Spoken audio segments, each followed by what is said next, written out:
Right guys, so it begins. So I'm just filling up the BrewTools for all the valves in the closed position. Not set like that. Got the dip tube, the pump inlet facing up. The sparge water heating. Hopefully it doesn't let me down today. And hopefully I can get the sparge water pumping into the into the BrewTools without any issue, but we'll see. Fingers crossed it goes smoothly. Okay, so I'm up to 45 litres. Again, it's a bit of a finger in the air. I went for 45 litres last time. It wasn't quite enough, but I had a massive grain bill because I did an English barley wine. It's much less this time by a good kind of 5 kilograms, so I'll go for 45 and see how we get on. So I just set the heaters going. They're on auto control at the moment with a target temperature of 66 degrees. So we'll let that reach up to temperature whilst I get the get the pipes in situ. Right, we are at mashing in temperature. Maybe a little bit under, but it'll maintain its temperature no problem, I would have thought. So I'm just going to change this to mash mode to keep that at 66. I think the heaters. They're still kind of controlled by the PID, so that's job done. Get this sparge pipe on, and let's get mashed in. First lot of grain going in. I know you probably don't want to see me put all of this grain in, maybe like last time, but I'll just put this in, and I'll put the recipe in the description of the video if anyone's interested. So let's get this first lot in.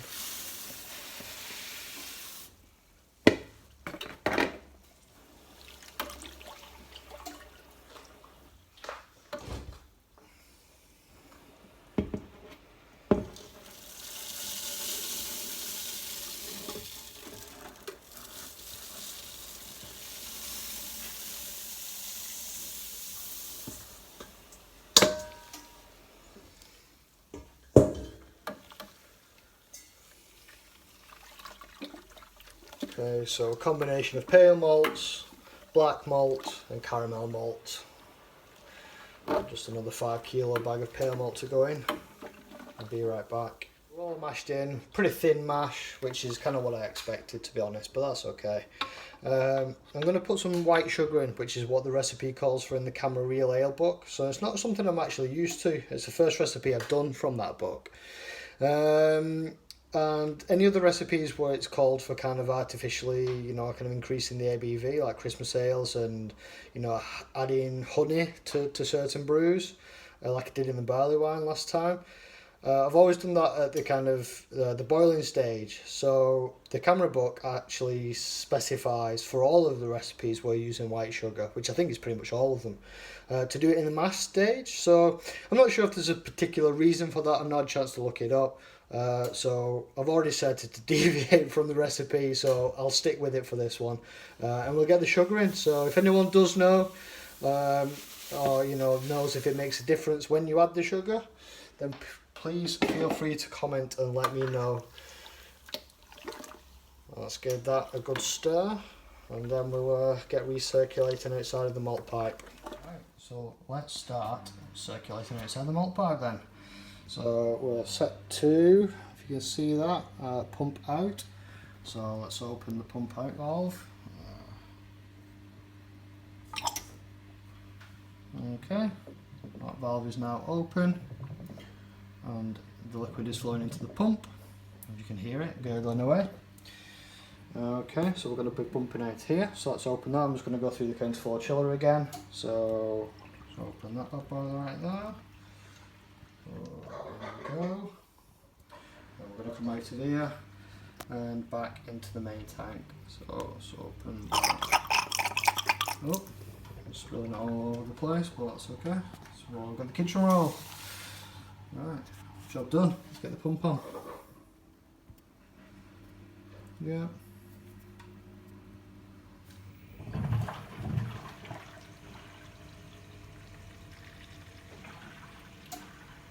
There we go. I don't know if you'll be able to see it already, but possibly not just yet. but that should start spinning round. So we'll give that 15-20 minutes to settle, the mash bed to settle, and then we'll be right back. So as you can see, we are spinning around the outside of the malt pipe nicely. Grain bed has also settled quite nicely as well. So time to do some recirculation over the grain bed as well. So jump back down here, change this. If you can see that, the pipe's in the way, I don't want to move that. So probably get water everywhere.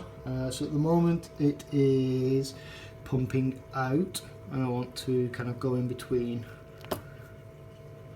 pumping out and pumping up the centre. I think that'll do for now. So we'll see how that goes.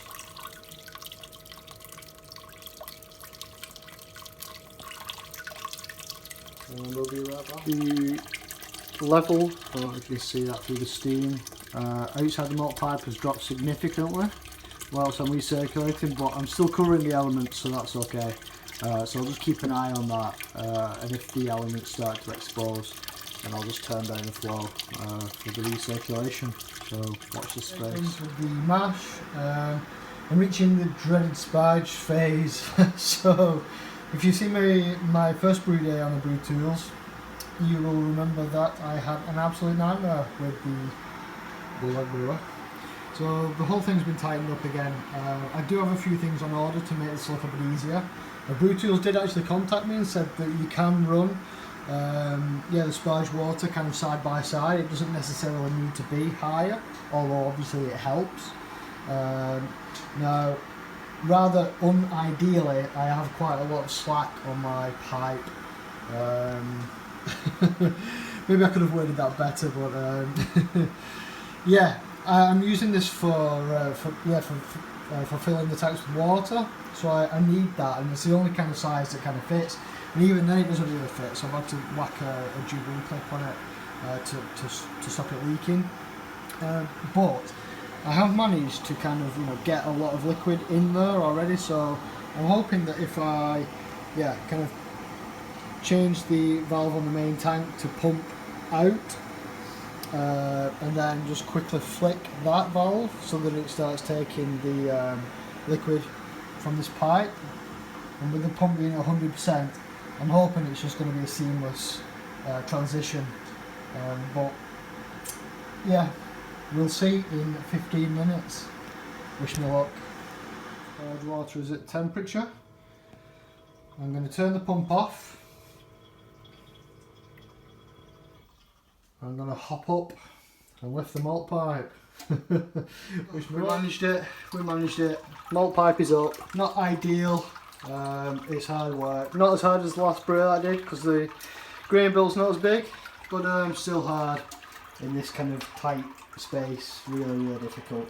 So I've got my eye on a new system for next year in the utility room, but more on that later. Okay, so anyway, got my drain pipe, just because I've just closed this off now. So it's just draining back through the 24 chiller. So I've switched this off. I'm in the pump up position, ready for sparging. And yeah, I think we're just about ready to go. So I'm going to pour that back in over the grains. Now that's finished. And let's see how we get on with this. Well, pump's on, sparging vessel's leaking obviously, but I think we might have cracked it. Oh, look at that.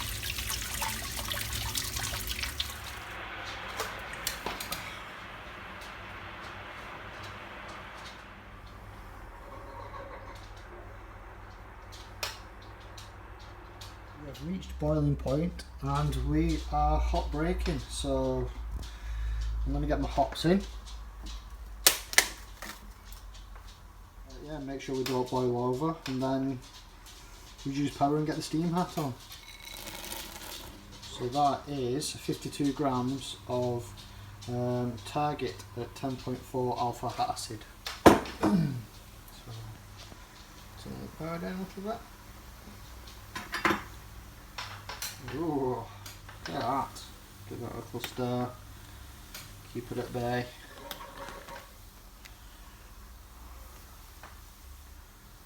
dangerous camera work this at hot break, isn't it? Okay, but we're looking good. Alright, so temperature down to about 40%. Get the steam hat on and the ventilator to the window. Let's just check on things.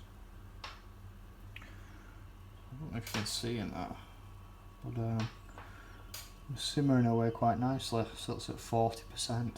What you can't see now. I'll put that bung back on. That's the new bung. Yeah, it goes on nicely. Job done.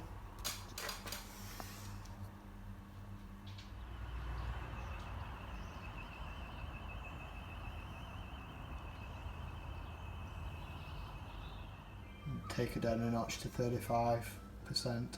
Few minutes of the boil, so I'm going to get a couple of protoflock in. So, wow. I have to get the torch in to see what my levels are, but I can't see anything in there. But in we go anyway. Woo!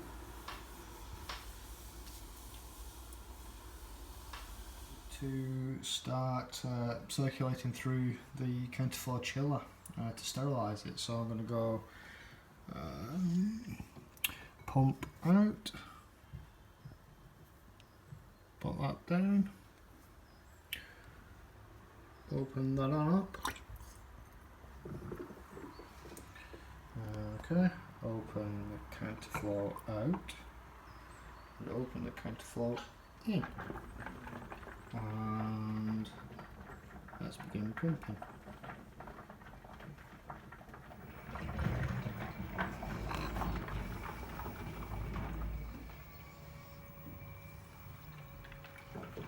Huzzah. Right near the end now. So I'm going to turn the heat off, get the tap on for the counterflow chiller, just sterilise the hot spider. In is going to go 10 grams of 3.37 alpha acid Styrian Goldings. So I'm going to get that bad boy off, get that in, and yeah, get these in for the cool down.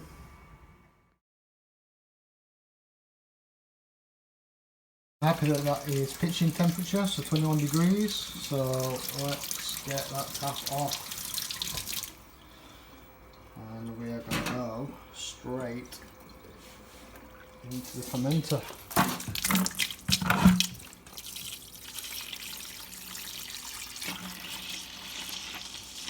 Lovely stuff.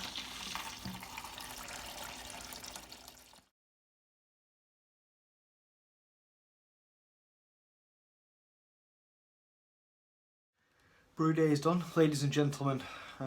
BrewTools, is that what we're calling ourselves now? Why not? Yeah, overall pretty successful. Just over 8 hours, which included a clean in place as well, so not too shabby. And again, you know, one of the main reasons that I got this, the B80 especially, was to make, you know, double and potentially triple batches every time I do brew, you know, for not much longer. So, you know, what's a brew day? 5, maybe 6 hours at a push. So, you know, this was 8 hours. Also, you know, for only a couple more hours, I've got twice as much beer. So, and I can definitely shave a bit of time off there as well, you know. More often than not, I'm just kind of, you know, pussyfooting around and taking, you know, being overly cautious of what valves I'm turning and things like that. So, I could definitely shave an hour off that easy, no problem at all. So hopefully in the new year, you know, I'll get a little bit more proficient with it. Any issues? A couple of little niggles. I didn't actually have the ingredients. I thought I had to do the director's clone out of the Camra relay book. I thought I had, but I didn't. Not quite. Wasn't far away. So instead of crystal malt, I used less dark crystal malt and bumped up the pale ale slightly, pale ale malt slightly, based on my own kind of internal mental calculations. So maybe I shouldn't have done that, but I don't think it really mattered too much, to be honest. A couple of issues with the sparging tank, which you probably saw. Bit of a leak, nothing major, so not too bad. I think I started the mash too thin and then over-sparged slightly, which I don't think would have been much of a problem ordinarily. But I had the steam hat on along with the condenser tube, and I was kind of running at about 35%, 40% power, so 35% for probably at least half of it. And I don't think I boiled enough off, really. So not quite enough, so I ended up with I started with about 55, 56, and I finished with about 51, 50.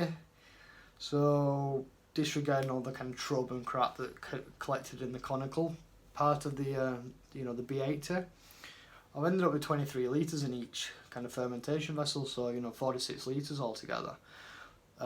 Coupled with the fact that I think my grain crush is still a bit too coarse. I need to check with the malt miller actually, because they sell it as whole crushed and fine crush. I've got crushed, and I'm not quite sure what the millimetre diameter of the mill that they're using. So I could either do with checking, maybe in the new year. Oh, I've had enough now. Or yeah, fork out and get a mill myself, and then I can control it. But so that, coupled with the other things I've just mentioned, so yeah, the steam hat and the over-sparging, I'm a bit down on my original gravity. So I was aiming for 1046, I've got 1040, so not too bad, not too bad. I mean, we'll see what we come down to, you know, when it's fermented out, see what the attenuation is. So I'm probably going to be down on my ABV, but not too bad. I'm happy with that. Again, this is my second brew on the B80. I'm probably juggling too many variables. New system, bad sparging system, steam hat. So, you know, all things considered, really pleased with how today's gone. Yeah, and I think that's probably going to be the last time that I use the vent out of the window, because I've got the steam condenser coming in the beginning of January from the malt miller, so looking forward to giving that a go. Again next year, looking to maybe get into the utility room, get a proper rig set up, you know, get some kind of pulley system hooked up onto the ceiling. Who knows what 2020 is going to bring. So anyway, I've waffled on. It's been a long brew day. I'm going to let you guys go. Please like, share, subscribe, and again, appreciate all the new subscribers. And a shout out to Gary Hughes, who also had a brew day on his B40 today. Just salvaged by a few ricels, so congratulations. As long as you've got water in the fermenter and beer at the end of it, that's the main thing, that's all that counts. Thank you very much for watching, appreciate it, take care, and have a great new year. Bye bye.